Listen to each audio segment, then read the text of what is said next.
All right, I'm on it today. Back at it, right? So, woke up a whole lot. Well, I was still tired, but not as bad of a headache today.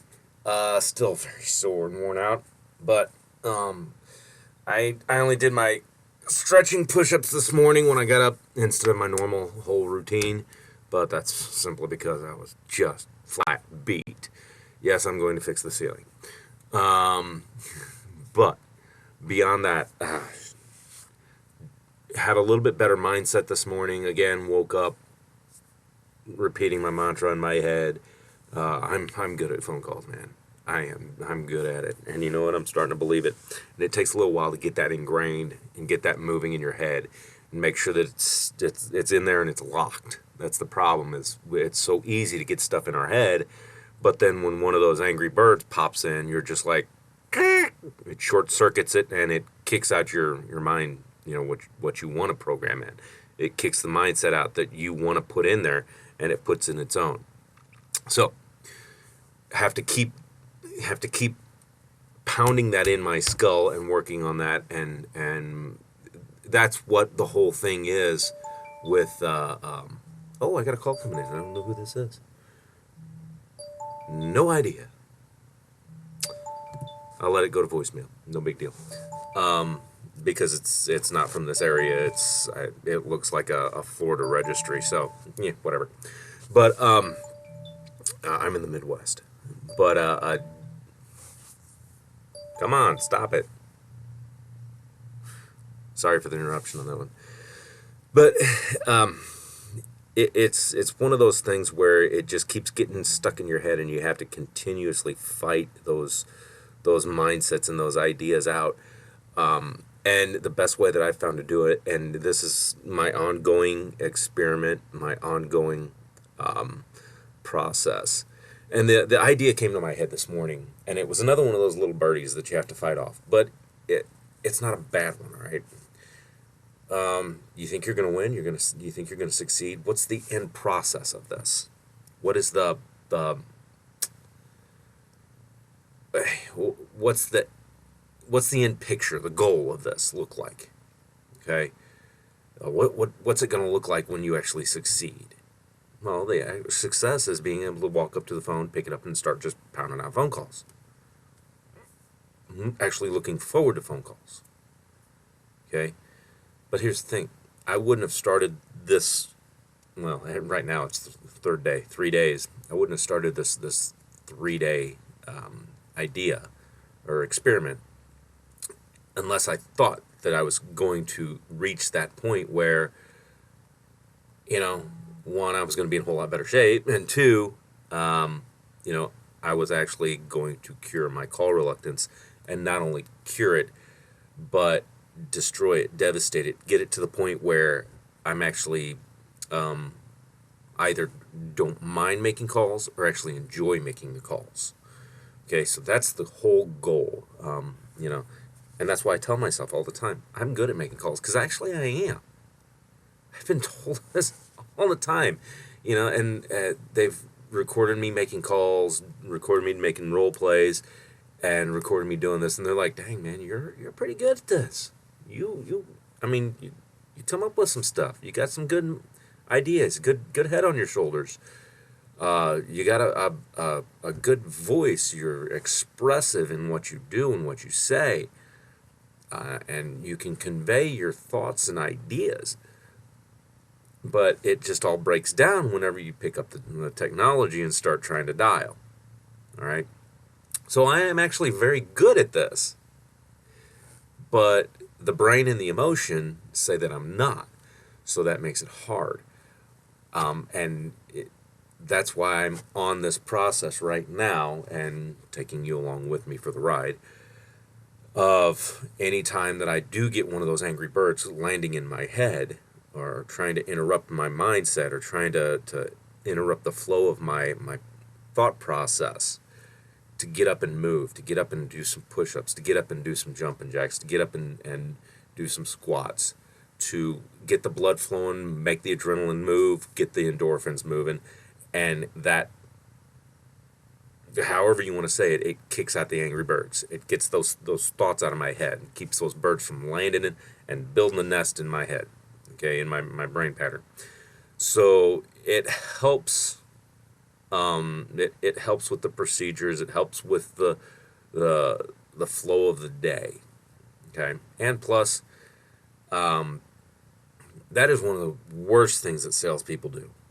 Okay, we get in a process. We get in and I'm probably the worst at it. We get in a routine where it's all just sit at the desk and call. Sit at the desk and do paperwork. Sit at the desk and do what we're gonna do. Get in the car and drive to our next appointment. Get in the car and sit and do this. We're missing out on the physical activity. And to be honest with you, I think that is one of the things that is a death knell for salespeople, is neglecting our physical well-being. Okay, and I was thinking about this the other day. Yes, I came from a construction background, and there are construction people, construction workers and carpenters and builders. When I was growing up, I went and when our construction company was transitioning into something different. Let's put it that way. And I was off at school, and I would come back during the summertime. I needed something to do, so I went to work with one of our contractors that was building, was doing the foundations and concrete work. Because Dad was already staffed and had all his people, and he's like, you need to get some outside work, some experience working outside of the company here. All right, great. So I went to work with this other guy carrying concrete forms. And at that time, and it makes sense to me now, but you got to think about these things. At that time, there was a guy that was built. I mean, he was, okay? And he went and worked out all the time. And me, I was thinking, hey, I'm young, I'm a football player, I do this, I do that. I don't need to work out. I play football and I work out, and I come here and this is a workout. Not him. He was 40, 45 years old, and he would go and work out every day. His job was physical, and his job was a workout. So why did he need to work out every day? Well, for two reasons. One, that got his body conditioned for the work that he was doing. It kept him strong for that job. It was keeping his tools sharp. That's the easiest way to put it. It was keeping, keeping the tools clean and sharp, well oiled and ready to go. And that just makes perfect sense. And it made him stronger for the job. It made him more capable of doing the job, right? So I think that's what salespeople have a problem with a lot of times is, and I'm one of the worst, is we forego the physical for the mental when we should be focusing just as much on the physical aspects, keeping our body moving, because that's going to keep our brain working properly, because your brain is part of your body, like it or not. So yeah, keep that body in good shape, and that's what I'm working on. It's a long, hard fight getting back to where it was after two surgeries and replacements and bones and years of pain and suffering, whatever.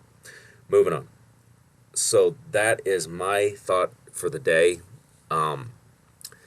Yes, I fully believe that this journey is going to have a good outcome.